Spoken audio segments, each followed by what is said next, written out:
Hello everyone, welcome to life science tutorial. मेरा नाम है लोकेश्वर वर्मा और मैं एक बार फिर से आप सभी का बहुत बहुत स्वागत करता हूं। सीजी सेट 2024 जिसके दोनों पेपर का मॉडल आंसर आ चुका है। दूसरे पेपर का जो मॉडल आंसर था, जो हमारा सब्जेक्टिव होता है, वो सितंबर में ही आ चुका था। एग्जाम 21 जुलाई को हुआ है, जैसा कि आपको पता होगा। और लगभग 8 महीने बाद 6 मार्च को पेपर 1 का भी मॉडल आंसर आ गया है। अगर आपने चेक नहीं किया है तो बिल्कुल आप चेक कर लें और अपना नंबर कैलकुलेट कर सकते हैं। आज के इस वीडियो में आपको पता चलने वाला है कट ऑफ। हम लोग बात करेंगे कि कितना जा सकता है सीजी सेट 2024 में अलग अलग सब्जेक्ट्स का कट ऑफ।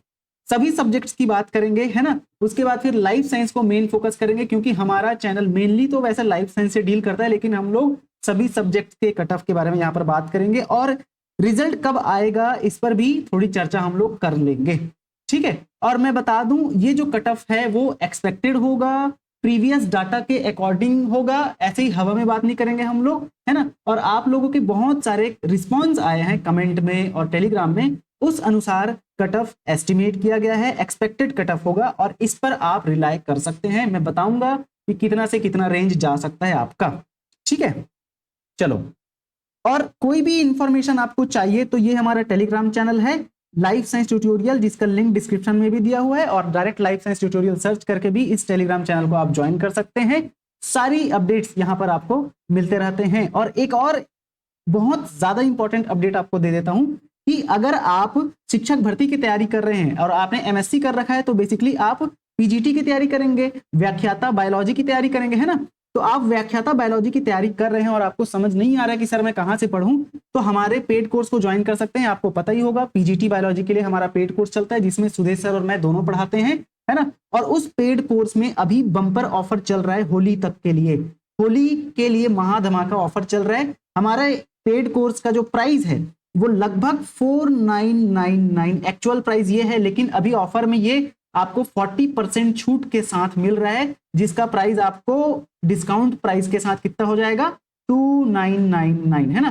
तो 2999 रुपए में आपको पूरे पीजीटी का पावर पैक कोर्स दिया जा रहा है। और इस कोर्स में आपको हर तरीके से तैयारी कराई जाएगी, चाहे वो टेस्ट हो, चाहे एमसीक्यू सीरीज हो, चाहे वीडियो लेक्चर्स हो, थ्योरी हो, हर तरीके से। और एक एक बच्चों का डाउट यहां पर क्लियर किया जाता है, एक भी डाउट आपका रह नहीं जाएगा, ठीक है। और गारंटीड यहां पर आपको सक्सेस मिलेगी, क्योंकि इतना इनफ कंटेंट यहां पर प्रोवाइड किया जाएगा कि 1% भी कुछ भी चीज इधर उधर से पढ़ने की जरूरत नहीं होगी। और सबसे खास बात इस कोर्स की ये है कि इंग्लिश और हिंदी दोनों में ये कोर्स प्रोवाइड आपको किया जाएगा, ठीक है। तो ये आप नीचे दिए गए इस नंबर पे 6261144902 पर कॉल या व्हाट्सएप करके इसके बारे में जानकारी ले सकते हैं। और डिस्क्रिप्शन में भी इसका लिंक दिया हुआ है, डायरेक्ट परचेस कर सकते हैं। मात्र 2999 में आपको कोर्स प्रोवाइड किया जा रहा है, होली महाधमाका। और ये जो ऑफर है मात्र होली के दिन तक रात के 12 बजे तक ही अवेलेबल रहेगा। तो देर न करें, अगर आप अपनी तैयारी को बूस्ट करना चाहते हैं और सिलेक्शन पक्की करना चाहते हैं तो इस कोर्स को डेफिनेटली आपको ज्वाइन करना चाहिए, ठीक। और भी इंफॉर्मेशन चाहिए तो इस नंबर पे आप व्हाट्सएप करके या कॉल करके पूछ सकते हैं, ठीक। चलो, अब बिना टाइम बर्बाद किए हम लोग बात करते हैं हमारे आज के टॉपिक के, ठीक है। तो जैसा कि आपको पता होगा कि सीजी सेट का जो एग्जाम होता है वो कितने नंबर में होता है, 300 नंबर का होता है, ठीक है। हम सभी को पता है 300 नंबर का एग्जाम होता है, जिसमें पेपर 1 और पेपर 2, मतलब part A part B. Part A सबका कंपलसरी होता है ना, जनरल नॉलेज जैसा। तो इसमें 100 नंबर के होंगे, 50 क्वेश्चन।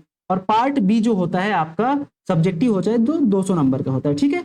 और नेगेटिव मार्किंग नहीं होती है, इतनी बात सबको पता है। अब इसी 300 में से, टोटल 300 नंबर का हुआ, तो इसी 300 में से आपको कितने मार्क्स लाने हैं दोनों पेपर को मिलाकर। और यहां पर एक बात ध्यान रखेंगे, पेपर 1 और पेपर 2, पार्ट ए और पार्ट बी में अलग अलग कट ऑफ नहीं बनता है। दोनों पेपर को मिलाकर ओवरऑल जितना नंबर आएगा वो आपका एक्चुअल नंबर होगा, ठीक है। अलग अलग पेपर का अलग अलग क्वालिफाई करना नहीं होता है। मान के चलो आपने पेपर 2 में 200 नंबर में से 150 नंबर ला लिया, ठीक है, 150 नंबर ला लिए 200 में से। और पेपर 1 में आप 100 नंबर में से मात्र 20 नंबर ला पा रहे हैं, तो भाई 170 आपका टोटल होगा, है ना, ठीक। और 20 नंबर लाए चाहे 10 नंबर लाए पेपर 1 में, उससे मैटर नहीं करता। ओवरऑल आप कट ऑफ क्वालिफाई कर पा रहे हैं कि नहीं दोनों पेपर में, वो सबसे इंपॉर्टेंट होता है, ठीक है। चलो, तो यहां पर हम प्रीवियस डाटा की अगर बात करते हैं, प्रीवियस डाटा ये बोलता है कि भैया 2018 में एग्जाम हुआ था, 2019 में एग्जाम होता है, 2017 में भी हुआ है, लेकिन यहाँ पर सभी सब्जेक्ट्स के लिए हम लोग 2018 और 19 को कंपेयर कर रहे हैं। ठीक है, तो देखो ये पूरा आपका कैटेगरी है। ठीक है, टोटल कैंडिडेट्स कितने थे उस ईयर में और उस सब्जेक्ट्स में यहाँ पर लिखा गया है, यहाँ पर फिर 2019 में ये कैटेगरी और ये टोटल कैंडिडेट्स। ठीक है, तो अगर हम बात करते हैं, यहाँ पर पूरे सब्जेक्ट का लिखा गया है, आप अपने सब्जेक्ट का देखेंगे। ठीक है, मैं हिंदी की बात करता हूं अगर, तो 2018 में हिंदी में जनरल वालों को लाना था 159 नंबर, ओबीसी को 151 नंबर, एससी को 137 और एसटी को 120 मार्क्स लाना था हिंदी सब्जेक्ट वालों को 2018 में। और टोटल कैंडिडेट जो क्वालिफाई किए थे वो कितने थे? 405 लोग। ठीक है, वैसे ही अगर हिंदी सब्जेक्ट में 2019 में बात करें तो जनरल वालों को 156 नंबर, देखो 2018 में 159 लाना था, लेकिन 2019 में 156 नंबर, कम हो गया मार्क्स। वैसे ही ओबीसी वालों को 150 लाना था हिंदी में, है ना, और 136 नंबर लाना था हिंदी में किसको? एससी वालों को, और 120 नंबर लाना था किसको? एसटी वालों को। ठीक है, और यहाँ पर टोटल कैंडिडेट जो थे आपके 422 लोग थे। ठीक है, तो हिंदी में तो यार बहुत सारे लोग क्वालिफाई करते हैं एग्जाम। ठीक है, कैंडिडेट बहुत ज्यादा होते हैं। वैसे ही यहाँ पर सभी सब्जेक्ट्स का दिया गया है, जैसे कि आप देख सकते हैं, इंग्लिश, फिर आपका पॉलिटिकल साइंस, इकोनॉमिक्स हो गया, सोशियोलॉजी हो गया, हिस्ट्री हो गया, geography, physical science, mathematics, chemical science, life science, computer science, है ना। तो ये है। अब अगर हम बात करते हैं हमारे लाइफ साइंस की, ये रहा लाइफ साइंस। ठीक है, इस लाइफ साइंस में अगर हम बात करें तो भैया 154 नंबर लाना था किसको? जनरल वालों को 2018 में, 147 नंबर ओबीसी को लाना था 2018 में, 130 नंबर किसको लाना था? एससी को लाना था। ठीक है, कब? 2018 में। कौन सा सब्जेक्ट वाला? लाइफ साइंस वाले को। और 118 नंबर किसको लाना था? एसटी को लाना था। ठीक है, और टोटल कैंडिडेट जो क्वालिफाई किए थे 284 थे, है ना। बायोलॉजी में भी ज्यादा लोग होते हैं, तो 284 टोटल कैंडिडेट। वैसे ही अगर हम बात करते हैं, इसको हम लोग बीच से क्या कर देते हैं? सेपरेट कर देते हैं। ठीक है, ये ऐसे। ठीक है ना। तो ये राइट साइड वाले, ये वाले जो है 2019 के हैं, है ना, और इधर वाले 2018 वाले हैं। ठीक, तो अगर वैसे ही हम अगर बात करते हैं 2019 में लाइफ साइंस सब्जेक्ट से किसको किसको कितना लाना था, तो 150 नंबर लाना था किसको? जनरल वाले को, 141 नंबर ओबीसी वाले को, 128 नंबर एससी वाले को, और 120 नंबर लाना था एसटी वाले के। और टोटल जो कैंडिडेट क्वालिफाई किए थे 415 नंबर। भाई ये लोग, इन लोगों की संख्या भी बहुत होती है बायो वाला की। ठीक है, तो इस तरीके से सभी सब्जेक्ट्स का आप अपना अपना देख सकते हैं कि प्रीवियस डाटा क्या बोलता है, 2018 में इतना, 2019 में इतना, ऐसा, है ना। अब और भी कुछ सब्जेक्ट्स हैं जिनकी बात कर लेते हैं, जैसे कॉमर्स हो गया, लॉ हो गया, संस्कृति हो गया, है ना, संस्कृत, और फिर साइकोलॉजी हो गया आपका, फिर लाइब्रेरी साइंस हो गया, और फिजिकल एजुकेशन और होम साइंस। सभी अपना अपना यहाँ पर देख सकते हैं। बीच से इसको हम लोग पार्टीशन कर देते हैं। ठीक है, इधर वाले कौन से हैं? 2019 वाले हैं, और इधर वाले 2018 वाले हैं। ठीक है जी, चलो, तो अपना अपना नंबर आप देख सकते हैं यहाँ पर स्क्रीनशॉट करके।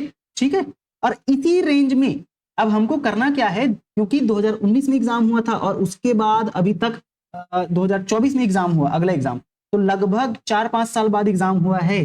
तो भाई 4-5 साल में कैंडिडेट की संख्या भी बढ़ी है ना, नंबर ऑफ स्टूडेंट्स भी बढ़े हैं। ठीक है, और कंपटीशन भी बढ़ा है, क्योंकि भाई लोग आजकल ज्यादा पढ़ रहे हैं, ज्यादा अच्छा नंबर लाना है करके। ठीक है, और एग्जाम का जो लेवल है वो भी हाई होते जा रहा है। एक बात याद रखना कि किसी भी एग्जाम में, यहाँ पर लिखते जाता हूं मैं, है ना, कि किसी भी एग्जाम में कट ऑफ किस आधार पर डिसाइड होता है, तो सबसे पहला चीज आता है कट ऑफ किस आधार पर डिसाइड होता है। पहला आता है नंबर ऑफ स्टूडेंट्स, कि कितने नंबर ऑफ स्टूडेंट्स ने एग्जाम दिया है। ठीक है, नंबर ऑफ स्टूडेंट्स कितने हैं, कितने लोगों ने एग्जाम दिया है। और दूसरा आ जाता है आपका कि एग्जाम का लेवल क्या है। ठीक है, एग्जाम का लेवल क्या है, कि क्वेश्चंस जो है वो बहुत टफ थे या बहुत इजी थे, है ना। तो सीजी सेट में कुछ कुछ पेपर, जैसे कि आप लाइफ साइंस की बात कर लो या लाइब्रेरी साइंस की बात करें, तो ये जो क्वेश्चंस थे इनके बहुत इजी आ गए थे, है ना। तो इजी क्वेश्चन आया था, इस आधार पर थोड़ा कट ऑफ हाई जाएगा। अगर थोड़े टफ क्वेश्चन आए, जैसे केमिस्ट्री में बोल रहे थे कि टफ क्वेश्चन आया था, तो उनका जो कट ऑफ है थोड़ा लो जा सकता है। वैसे ही अगर स्टूडेंट्स, अब सीजी सेट 2024 में तो लगभग 1,65,000 लोग क्या दिए थे? एग्जाम दिए थे, है ना भैया, लाखों में लोग एग्जाम दे रहे हैं, तो उस हिसाब से कंपटीशन भी तो वैसे ही रहेगा ना। तो इसीलिए जितने ज्यादा कैंडिडेट होंगे उतना ज्यादा कट ऑफ जाएगा, जितने कम कैंडिडेट उतना कम कट ऑफ। ठीक है, ये एलिजिबिलिटी एग्जाम में। लेकिन अगर कोई नौकरी वाला एग्जाम है तो उसमें एक और फैक्टर जुड़ जाता है कि उसमें नंबर ऑफ सीट्स कितने हैं, है ना, नंबर ऑफ सीट्स कितने हैं। मतलब कि कोई नौकरी जैसे कि अभी एडीईओ की भर्ती होने वाली है, एडीईओ, ठीक है, एडीईओ, तो इसमें तो 200 ही पोस्ट है। तो यहां पर तो भाई कंपटीशन ज्यादा रहेगा ना, कम पोस्ट के लिए ज्यादा लोग फॉर्म भरेंगे और ज्यादा लोग एग्जाम देंगे। लेकिन अगर वैसे हम बात करें कि शिक्षक भर्ती में 14,000 भर्तियां आ रही है, तो इसमें तो कैंडिडेट भी ज्यादा होंगे लेकिन सीट्स भी तो ज्यादा है ना, तो उस हिसाब से ज्यादा नंबर ऑफ सीट्स है तो थोड़ा कट ऑफ कम जाएगा, और ज्यादा नंबर ऑफ स्टूडेंट्स है, सीट्स बहुत कम है, तो कट ऑफ हाई जा सकता है। तो ये सारे फैक्टर्स हैं आपके कट ऑफ को डिसाइड करने के। लेकिन अब भाई 2019 में आपका एग्जाम हुआ था और अभी 2024 में एग्जाम हुआ, तो इतने सालों में बहुत सारे कैंडिडेट्स बढ़े हैं, तो यहाँ पर नंबर ऑफ स्टूडेंट्स बढ़ गए, उस आधार पर कट ऑफ थोड़ा तो हाई जाएगा ही जाएगा। ठीक है, तो आप क्या करेंगे, अपने सब्जेक्ट्स को देखेंगे और 2018-19 के अनुसार हर, जैसे मान के चलो मैं एक एग्जांपल दे देता हूं यहां पर, कि मान के चलो आप कौन से सब्जेक्ट, साइकोलॉजी वाले हो, है ना, साइकोलॉजी वाले, और 2018 में साइकोलॉजी में जनरल वालों को 155 लाना था, ओबीसी वालों को 157 जनरल वालों को, 155 ओबीसी वालों को, 151 नंबर लाना था एससी वालों को, और 115 नंबर लाना था एसटी वालों को। वैसे ही 158 नंबर 2019 के पेपर में साइकोलॉजी वालों को, 150 नंबर ओबीसी, 140 एससी और 116 एसटी। तो यहां पर आपको क्या करना है, इन्हीं दोनों नंबर में, है ना, मान के चलो जनरल वालों को 157 लाना है, मान के चलो क्या लाना ही है 18 में, और 19 में 158 लाना था, तो भाई इसमें ना आप 5 से 7 नंबर जोड़ ले, है ना। तो इसके अनुसार अगर हम बोलेंगे तो जनरल वालों को 2024 में, जनरल वालों को 2024 में कितने मार्क्स लाने होंगे भाई जनरल वालों को 2024 में, तो ये 58 में 5-7 नंबर जोड़ दे, मतलब कि 165। अगर इतना ला लिए ना, कोई नहीं रोक सकता आपके सिलेक्शन को या आपके क्वालिफिकेशन को, है ना, आप क्वालिफाई एग्जाम कर ही जाएंगे, क्योंकि 5 नंबर जोड़ो ना, 5 से 7 नंबर जोड़ लो, ऐसे ही सभी को कर लेना है। जैसे यहाँ पर 150 नंबर लाना था किसको, एससी वालों को 2018 में, कौन से सब्जेक्ट में, लाइब्रेरी साइंस में, तो भैया इसमें 5 नंबर जोड़ लो, 155 कर लो, है ना। यहाँ पर 153 था तो 155 160 के बीच में अगर आपका नंबर आ रहा है तो आप निश्चिंत रहें, आपका एग्जाम क्वालिफाई होगा डेफिनेटली। ठीक है, तो इसी तरीके से हर सब्जेक्ट वाले अपना अपना कट ऑफ क्या कर सकते हैं, एस्टिमेट कर सकते हैं। ठीक है, चलो अब यहां पर हम बात करते हैं लाइफ साइंस में कि कितना नंबर लाना था लाइफ साइंस वालों को पहले और अभी। तो हम लोग 3 ईयर का यहां पर डिटरमाइन करेंगे, 2017 में कट ऑफ क्या था, है ना, और 2017 में कैंडिडेट कितने थे। वैसे ही 2018 में कट ऑफ क्या था, 2018 में कैंडिडेट कितने थे, 2019 में कट ऑफ कितना था, और 2019 में कैंडिडेट कितने थे। ये लाइफ साइंस सब्जेक्ट के लिए यहां पर ध्यान देना, लाइफ साइंस, क्योंकि हमारा चैनल लाइफ साइंस नाम ही है ना, और हम लोग लाइफ साइंस से डील करते हैं, तो लाइफ साइंस को थोड़ा और डिटेल से गहराई से समझते हैं कि कितना कितना नंबर लाना था पहले और अभी 2024 के एग्जाम में आपको कितना मार्क्स लाना है। तो यहां पर ध्यान से देखेंगे, अनरिजर्व्ड कैटेगरी वालों को, ये 2017, ये इसकी बात हम लोग यहां पर कर रहे हैं ना, ये अनरिजर्व्ड कैटेगरी वालों को, मतलब कि जनरल वालों का। अब ये जो डाटा है ना, वो कहां से लिया गया है, सीजी व्यापम की वेबसाइट से ही लिया गया है ना। सीजी व्यापम की वेबसाइट में सारे डाटा डले हुए हैं, उन्हीं वेबसाइट से ही ये डाटा आपका लिया गया है। ठीक है, कोई इधर उधर की बात नहीं है, डाटा के अनुसार हम लोग बात कर रहे हैं, ठीक है, प्रीवियस डाटा के अनुसार। तो अनरिजर्व्ड वालों को 24.2394% लाना था, परसेंट।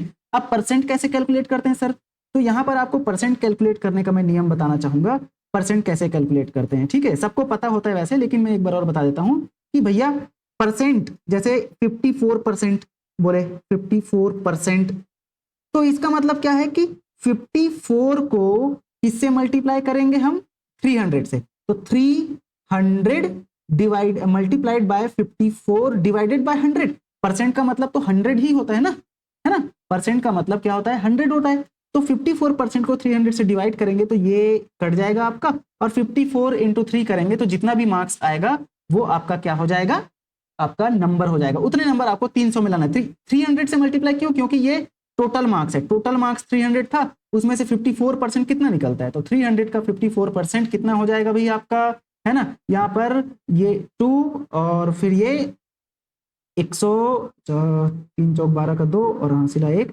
और 3 पंचे 15 16, ठीक है, तो 162 नंबर हो जाता है जी आपका, है ना। तो जनरल वालों को 162 नंबर लाना था, मैंने यहाँ पर लिख दिया है 162 नंबर जनरल वालों को लाना था, कब? 2017 में। और ओबीसी में 50% मतलब कि 150 नंबर, ठीक है। एससी में 45% मतलब कि क्या? 136 नंबर। और एसटी वालों को 42% मतलब कि 127 नंबर लाना था। और कैंडिडेट यहाँ पर आप देख सकते हैं, जनरल में 98, ओबीसी में 35, एससी में 31 और एसटी में 93, ठीक है। वैसे ही अगर हम बात करते हैं 2018 के कट ऑफ को, है ना, 2018 में कट ऑफ कितना था? जनरल का 51% मतलब 154 नंबर, ओबीसी का 48% मतलब 147 नंबर, एससी का 43% मतलब कि 130 नंबर और एसटी का 39% मतलब कि 118 नंबर लाना था जनरल वालों को, ठीक है जी। और कैंडिडेट यहां पर 111 जनरल में, 36 ओबीसी में, 33 एससी में और 97 एसटी में थे। कब? 2018 में। और 2019 की अगर हम बात करते हैं, 2019 की यहां पर बात कर रहे हैं, तो 2019 में जनरल वालों को 49% है ना, इसके अनुसार 150 नंबर लाना था जनरल वालों को। ओबीसी वालों को 46% मतलब कि 141 नंबर, एससी वालों को, एससी को 42% मतलब 128 नंबर और एसटी को 39% 120 नंबर लाना था, ठीक है। और टोटल कैंडिडेट कितने थे? मतलब जनरल में 152, ओबीसी में 59, एससी में 49 और एसटी में 45 लोग, सॉरी 145 लोग थे। कब? 2019 में। अब इस अनुसार 2024 में क्या कट ऑफ जा सकता है, ये हम लोग रेंज बात करेंगे। और ये एक्सपेक्टेड कट ऑफ है, एकदम ऐसा नहीं है कि सर आपने जो बताया है वही होगा, लेकिन रेंज है। डेफिनेटली उस रेंज में अगर आपका मार्क्स आता है तो आपके एग्जाम क्वालिफाई होने के चांसेस लगभग 90% है ना। अब इस रेंज में भी जो भी रेंज बताने वाला हूं उसमें भी आपको 2 से 3 नंबर प्लस माइनस लेके चलना है, मतलब 2 से 3 नंबर आपका ज्यादा या कम हो सकता है। ये रेंज बताने वाला हूं, ठीक है। यहां पर नीचे तो जो दिया गया है इतना सेक्शन, वो पूरा किसका है? पीडब्ल्यूडी कैंडिडेट, मतलब कि जो विकलांग लोग होते हैं, हैंडीकैप्ड लोग होते हैं, उनका है, ठीक है। ठीक, तो ये आप देख सकते हैं अपने अपने कैटेगरी अनुसार, ठीक है। चलो अब यहां पर बात करते हैं 2024 में एक्सपेक्टेड कट ऑफ क्या जाने वाला है लाइफ साइंस का, ठीक है। तो लाइफ साइंस का 2024 में कट ऑफ क्या जाएगा, यहां पर आप देखेंगे जनरल वालों का यूआर अनरिजर्व्ड का कितना जाएगा? 155 से 160 के बीच में अगर आपका आ रहा है, कोई नहीं रोक सकता। अब ये हम लोग यहां पर 5 से 10 नंबर का रेंज इसलिए ले रहे हैं क्योंकि जो लाइफ साइंस का एग्जाम था वो कैसा था भाई? लाइफ साइंस का एग्जाम थोड़ा सा क्या आ गया था? इजी आ गया था, इजी, ठीक है, इजी आ गया था, ठीक है। और दूसरा एक और चीज की बहुत सारे क्वेश्चंस का आंसर उन्होंने क्या दिया है? गलत दिया है।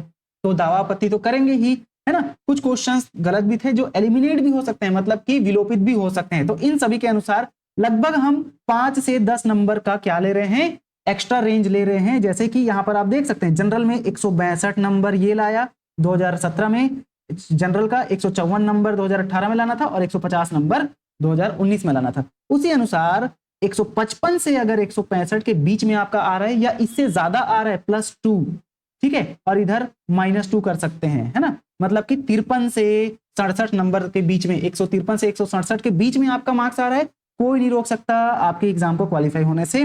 वैसे ही अगर हम बात करते हैं ओबीसी की, तो ओबीसी में आपको लाना पड़ेगा 150 से 160 के बीच में, ठीक है। 150 से ऊपर है, डेफिनेटली आपका एग्जाम क्वालिफाई होने जा रहा है, ठीक है। एससी की बात करें, 135 से 145 के बीच में आपका रेंज होना चाहिए, 135 से 145, ठीक है। उससे ऊपर है, डेफिनेटली आपका एग्जाम क्वालिफाई होगा, लेकिन +-2 कर लेंगे आप। 2 नंबर कम भी कर सकते हैं, 2 नंबर ज्यादा भी कर सकते हैं, मतलब हो सकता है, ठीक है।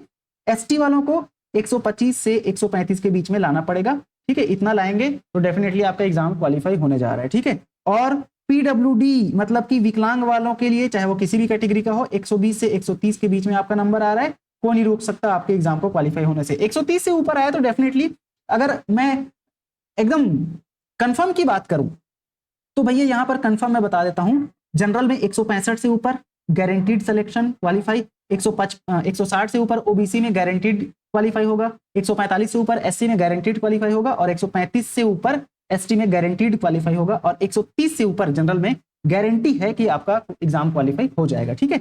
ये मैक्सिमम लिया गया है, इससे ज्यादा नहीं जाएगा भाई। इससे ज्यादा इसलिए नहीं जाएगा, 2-2 नंबर इसमें थोड़ा और जोड़ सकते हो, लेकिन उससे ज्यादा तो जाएगा ही नहीं, क्योंकि भाई एग्जाम है, कोई ऐसा नहीं है कि एकदम 300 में 300 नंबर ही आपको लाना पड़ेगा, ठीक है। कैंडिडेट बहुत सारे जरूर थे, एग्जाम इजी जरूर था, लेकिन कट ऑफ को उसी अनुसार कैलकुलेट किया जाता है। सबका अच्छा नंबर आएगा तो डेफिनेटली थोड़ा कट ऑफ तो हाई जाएगा ही, है ना। तो ये आप मान के चल सकते हैं। अब एक सबसे इंपॉर्टेंट क्वेश्चन आता है कि सर रिजल्ट कब आएगा, है ना। सबके मन में ये है भाई कि मॉडल आंसर तो आ गया, और कई लोगों के मन में ये है कि सर दावा आपत्ति किए हैं उसका क्या होगा। तो दावा आपत्ति किए हैं उसका डेफिनेटली उन लोग निराकरण निकालेंगे, है ना, निदान करेंगे कि भाई जो भी क्वेश्चंस गलत है उसको अच्छे से चेक करेंगे और उस अनुसार उसके आंसर्स वो लोग देंगे, ठीक है। और आपको अगर मैं बता दूं, आज है 12 मार्च और आज ही लास्ट डेट है दावा आपत्ति करने का, नहीं 13 मार्च को लास्ट डेट है, ठीक है। 13 मार्च को लास्ट डेट है सीजी सेट का, 12 मार्च को आपके लैब टेक्नीशियन का लास्ट डेट है, ठीक है। और याद रखेंगे 3 बजे लास्ट टाइम है, तो इस टाइम तक आप क्या कर सकते हैं, दावा आपत्ति कर सकते हैं सीजी व्यापम की वेबसाइट में जाके। उसके बाद इन लोगों का क्या आएगा, फाइनल आंसर आएगा, फाइनल आंसर आएगा, और फाइनल आंसर के साथ साथ ही ये लोग क्या जारी करेंगे, आपका रिजल्ट जारी कर देते हैं। फाइनल आंसर एक बार आ गया तो आप उसमें और कोई दावा आपत्ति नहीं कर सकते, रिजल्ट साथ साथ ही फाइनल आंसर के जारी कर देते हैं।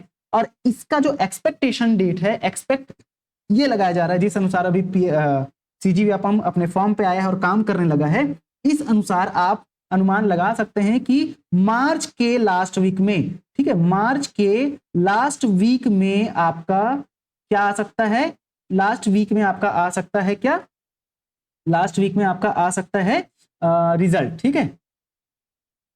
या तो अगर मार्च के लास्ट वीक में नहीं आया तो अप्रैल के फर्स्ट वीक में पक्का आने के चांसेस है, ठीक है। अप्रैल के फर्स्ट वीक में आने के चांसेस है, अगर ये लोग अच्छे से सिधाई से बिना किसी नाटक के काम करेंगे तो। लेकिन अगर फिर वही करेंगे तो कोई गारंटी नहीं है, कुछ भी नहीं बोल सकते भाई, सीजी व्यापम है, क्या पता ये फिर 6 महीने लगा दे रिजल्ट लाने में, है ना। तो ये चीज है, कोई कुछ कहा नहीं जा सकता, लेकिन अगर अच्छे से काम करेंगे तो डेफिनेटली मार्च के लास्ट वीक तक अनुमान लगाया जा सकता है, या तो अप्रैल के फर्स्ट वीक में आंसर मतलब जो फाइनल आंसर और रिजल्ट है वो आ सकता है सेट का, ठीक है। अब कोई भी डाउट है आप कमेंट करके पूछेंगे। अभी क्या करना चाहिए, तो भाई अभी कुछ नहीं करना चाहिए, वेट ही कर सकते हैं, और साथ साथ जिनका जिनका नंबर अच्छा आ रहा है तो वो तो असिस्टेंट प्रोफेसर की तैयारी चालू कर दें, या आप फ्यूचर में और जो भी करना चाहते हैं उसकी तैयारी करें। जिनका अच्छा नंबर नहीं आ रहा है सीजी सेट में मॉडल आंसर चेक करने से, तो वो फिर से सीजी सेट की तैयारी करने में लग जाएं, क्योंकि सीजी सेट एक बार और होने के चांसेस है, और सीजी सेट एक बार और होगा तो वहां पर फिर लास्ट मौका रहेगा, क्योंकि एक बार सीजी सेट कराए फिर वो सीधा एपी का एग्जाम निकालेंगे, असिस्टेंट प्रोफेसर का एग्जाम होगा, ठीक है। तो इस असिस्टेंट प्रोफेसर में आप न चुके करके सीजी सेट की तैयारी फिर से शुरू कर दें, और सीजी सेट का इंतजार नहीं करना चाहते तो भाई हर साल 2 बार नेट का एग्जाम हो रहा है, नेट के एग्जाम के लिए पढ़ें और नेट के एग्जाम की तैयारी करके उसको क्वालिफाई कर लें। एक बार नेट क्वालिफाई कर लिए तो सेट का कोई चोचला ही नहीं रहेगा, कोई टेंशन ही नहीं रहेगा, है ना। तो इसलिए किसकी तैयारी करें, नेट की तैयारी। मैं तो यही सजेस्ट करूंगा, नेट की तैयारी में ध्यान दें। सीजी सेट का जब नोटिफिकेशन आएगा तो उस टाइम सीजी सेट का पढ़ लेंगे, लेकिन अभी बैठे न रहकर नेट की तैयारी करते हैं, ये सबसे अच्छा सजेशन रहेगा मेरे साइड से, ठीक है। और जिनका सेट में अच्छा नंबर आ रहा है तो उनका तो क्वालिफाई होना डन है ना। इस रेंज से ज्यादा नंबर आ रहा है, ये वाला जो रेंज है, इस रेंज से अगर आपका नंबर ज्यादा आ रहा है तो डेफिनेटली आपको अपनी तैयारी क्या कर देनी चाहिए, असिस्टेंट प्रोफेसर के लिए शुरू कर देनी चाहिए, ठीक है। क्योंकि असिस्टेंट प्रोफेसर की भर्ती भी लगभग 5-6 साल हो गया है, आया नहीं, तो अब 2025 या 26 में डेफिनेटली असिस्टेंट प्रोफेसर की भर्ती भी आने वाली है, ठीक है। तो आप अपनी तैयारी क्या कर दें, शुरू कर दें भाई, ठीक। चलो, और जिनका नेट सेट नहीं हुआ है, जो सिर्फ पीजीटी में ध्यान दे रहे हैं, तो उनके लिए भी यही बोलूंगा यार, आप कहीं से कोर्स ज्वाइन करें, कहीं से क्या हमारे पेड कोर्स को ज्वाइन करेंगे तो डेफिनेटली, वैसे मैं अपना कोर्स है तो तारीफ तो करेंगे ही बिल्कुल, है ना। और तारीफ क्या, मेहनत बहुत किए हैं, बहुत अच्छे से उसको बना रहे हैं, इतना अच्छा कंटेंट प्रोवाइड कर रहे हैं कि आपको छत्तीसगढ़ में इससे बेस्ट कंटेंट कोई प्रोवाइड कर ही नहीं सकता, इससे अच्छा और इससे क्रिस्प तरीके से कंटेंट आपको कोई प्रोवाइड नहीं करेगा, इसकी तो गारंटी है। डेफिनेटली आपका ये पीजीटी एग्जाम क्वालिफाई होगा, और अच्छे से पढ़ दिए तब तो टॉप भी कर सकते हैं भाई, है ना। तो इस कोर्स को आप ज्वाइन कर सकते हैं, यहाँ पर नीचे नंबर दिया गया है, इस पे कॉल या मैसेज व्हाट्सएप करके, ठीक है। चलो, तो मिलते हैं अगले वीडियो में, तब तक के लिए बहुत बहुत धन्यवाद। लाइफ साइंस ट्यूटोरियल का टेलीग्राम चैनल आप डेफिनेटली ज्वाइन कर लेंगे, वहां पर हर प्रकार की अपडेट्स दिए जाते हैं, ठीक। चलो, तो थैंक यू सो मच, और वीडियो पसंद आया तो कमेंट करके जाएंगे, लाइक करके जाएंगे, और चैनल में नए हैं तो चैनल को सब्सक्राइब भी करेंगे। बहुत बहुत धन्यवाद।